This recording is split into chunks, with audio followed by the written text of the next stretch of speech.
तो आज मैं आपको एक अनोखी रहस्यमय कहानी सुनाऊंगा। अगर आप चैनल पर नए हैं तो अभी सब्सक्राइब कर ले तथा कहानी पूरा देखे। अंत में एक अनोखा रहस्य छुपा है। धन्यवाद। तो सुनिए। बहुत पुराने समय की बात है, जब पृथ्वी के लोग भौतिक दूरियों को तो आसानी से पार कर लेते थे, लेकिन मानसिक और भावनात्मक दूरियां बढ़ती जा रही थीं। उस काल में एक महान पर्वतारोही था जिसका नाम दिग्विजय था। दिग्विजय ने पृथ्वी के हर शिखर को जीत लिया था। उसका एकमात्र लक्ष्य था वैकुंठ शिखर पर पहुंचना, जो कहा जाता था कि सीधे वैकुंठ धाम की ओर जाता है। दिग्विजय अपनी यात्रा शुरू करने के लिए श्रम पर्वत पर पहुंचा, जो वैकुंठ शिखर की ओर जाने वाले मार्ग पर था। श्रम पर्वत पर एक छोटी सी बस्ती थी, जहां एक अत्यंत वृद्ध, कमजोर और नेत्रहीन महिला रहती थी, जिसका नाम आस्था था। जब दिग्विजय ने अपनी यात्रा शुरू की तो आस्था ने उसे रोका। आस्था ने पूछा, हे वीर, तुम इतनी मेहनत क्यों कर रहे हो? वैकुंठ शिखर यहीं से दिखाई नहीं देता, वह बहुत दूर है। दिग्विजय ने गर्व से कहा, दूर है पर असंभव नहीं।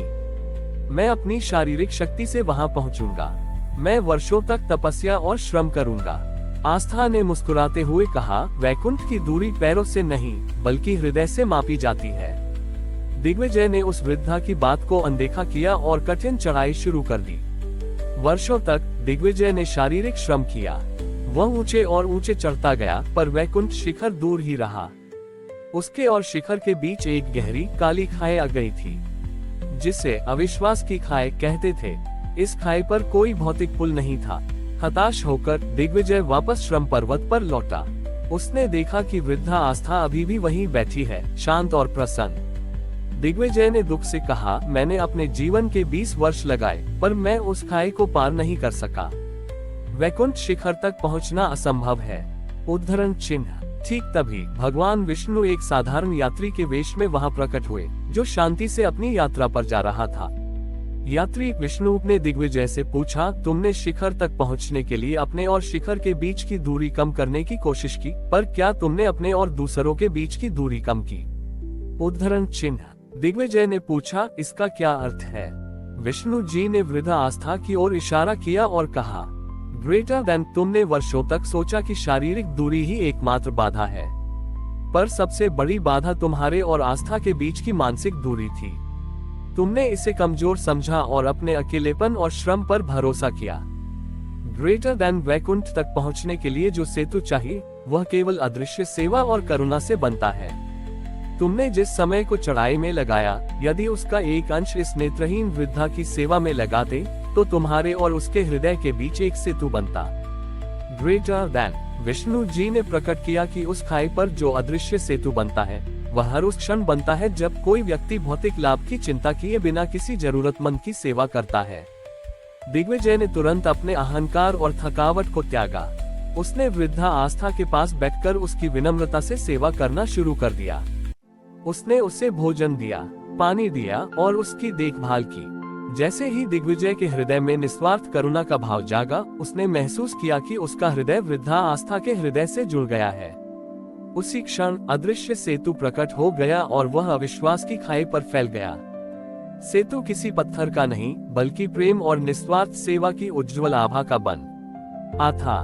दिग्विजय ने तब समझा कि ईश्वर और वैकुंठ दूर नहीं है, वे केवल मानसिक अहंकार और दूसरों से दूरी के कारण दूर प्रतीत होते हैं।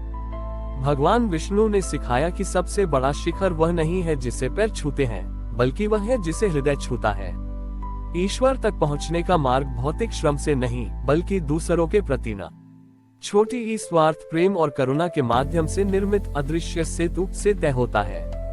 जब दिग्विजय ने देखा कि वृद्धा आस्था की सेवा करते ही अदृश्य सेतु प्रकट हो गया है और वह अब अविश्वास की खाई को पार करके वैकुंठ शिखर तक पहुंच सकता है, तो उसके मन में एक क्षण के लिए दुविधा उत्पन्न हुई। दिग्विजय का पुराना मन फुसफुसाया, अब तुम्हारा लक्ष्य पूरा हुआ। अब जल्दी से जाओ और वर्षों की तपस्या का फल प्राप्त करो। लेकिन उसका नया करुणा से भरा मन बोला, मैं इस वृद्धा को छोड़कर कैसे जा सकता हूँ? यदि मैं चला गया तो सेतु भले ही दिखे, पर यह टूट जाएगा। दिग्विजय ने अंतिम निर्णय लिया। उसने अपनी वैकुंठ शिखर जाने की इच्छा को त्याग दिया। उसने सेतु पर कदम नहीं रखा। उसने विनम्रता से वृद्धा आस्था से कहा, हे माँ, मैंने जीवन भर शिखर पर पहुंचने का सपना देखा, पर अब मुझे एहसास हुआ कि आपकी सेवा ही मेरा वास्तविक शिखर है। मैं यहीं रहूंगा। ये कहकर दिग्विजय ने वैकुंठ शिखर की ओर पीठ कर ली और श्रद्धापूर्वक वृद्धा आस्था के लिए पानी लाने चला गया। जब वह कुछ दूर गया तो उसने पीछे मुड़कर देखा। वहां न तो वृद्धा आस्था थी, न ही श्रम पर्वत था और न ही अदृश्य सेतु। केवल वही साधारण यात्री भगवान विष्णु खड़े थे, जो अब अपने विराट चतुर्भुज स्वरूप में थे। विष्णु जी ने दिग्विजय को हंसकर देखा और कहा, ग्रेटर देन, हे दिग्विजय, तुमने सबसे बड़ी परीक्षा पास की। शिखर पर पहुंचने की इच्छा, चाहे वह वैकुंठ शिखर ही क्यों न हो, एक प्रकार का स्वार्थ है। जब तुम्हारे हृदय में वैकुंठ गमन से अधिक महत्व किसी दूसरे की निस्वार्थ सेवा को मिला, तभी तुमने वास्तविक वैकुंठ प्राप्त किया। ग्रेटर देन, विष्णु जी ने समझाया, जिस क्षण तुमने शिखर की ओर पीठ की और सेवा का चुनाव किया, उसी क्षण वैकुंठ स्वयं तुम्हारे पास आ गया।